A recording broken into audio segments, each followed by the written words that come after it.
A long, long time ago, even before anyone's father was born, there was a bird living on a very tall hill. The hill was so high it almost touched the sky. The bird lived there happily. Even on the coldest days, he stayed warm because he had a big fire. When he was hungry, he cooked his meat on the fire. After eating, he would lie down beside it and sleep. But this bird, even though he was strong, was also mean. He didn't want to share his fire with the poor black people who lived nearby. These people had never had fire. They were cold all the time. Rain soaked their skin, and they couldn't dry themselves. Hail fell on their children, and it didn't melt. The little ones were freezing. The people could see the fire glowing on top of the hill and thought the bird must have taken a piece of the sun for himself. So, they all came together and went to the bottom of the hill. They begged the bird to give them just a little bit of fire to keep warm, like he did.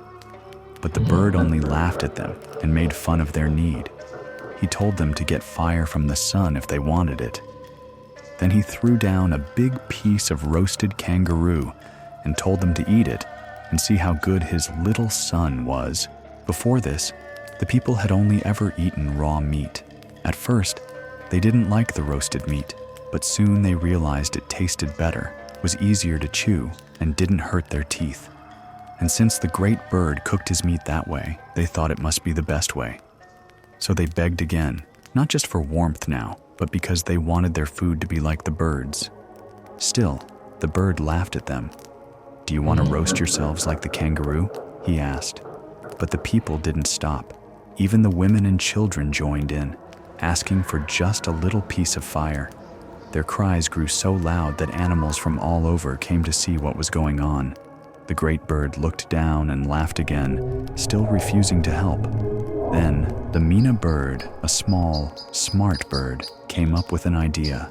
She quietly told the old men to stop asking and go back to their homes. She promised to get fire for them herself, so the crowd went home. Back then, people didn't live in proper huts or shelters. They only had trees to sleep under in winter and sunny spots in summer. They gathered grass and leaves to lie on. So now, they returned to their rough shelters, cuddling close together to stay warm, hoping the Mina bird would keep her promise. Meanwhile, the big bird on the hill remembered that he had given away all his food.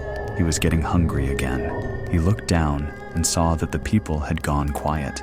Curious, he wondered why. Then he opened his giant wings like black clouds and flew off to hunt for more food. That's what the Mina bird had been waiting for. As soon as the firebird was gone, she and her bird friends flew up to the hill. Each carried a piece of gum tree bark in their beaks. When they reached the top, they didn't stay to look at all the strange and wonderful things the firebird had. They were too focused on their mission. Each bird touched their bark to the fire and flew back quickly, carrying a tiny bit of flame. When they reached the people, no one knew what the glowing things were. Some thought the birds had stolen pieces of the sun. A few brave people picked up the bark. It burned their hands, and they dropped it in fear. The fire landed on the grass and leaves, and suddenly, the fire spread. The people panicked. They had never seen fire move like that. It didn't have feet, but it ran. It didn't have a mouth, but it ate. It moved fast, burning everything in its path. Then the great bird came back. He flew above them and laughed loudly. "Now you know what it feels like to be roasted," he shouted.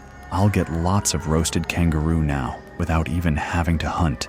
The fire spread far and wide. Many people were burned, especially children.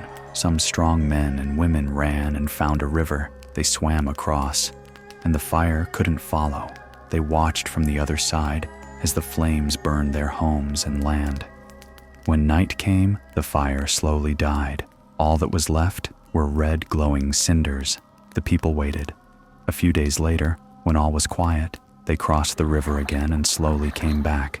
They crept closer to the burned land. Under a fallen tree, they found some fire still alive. At first, they were scared, but little by little, They learned how to use the fire. They learned to stay warm. They learned to cook their food. And from then on, they never lived without fire again. That is how the people first got fire, taken from the greedy bird by the smart little Mina bird and shared with everyone.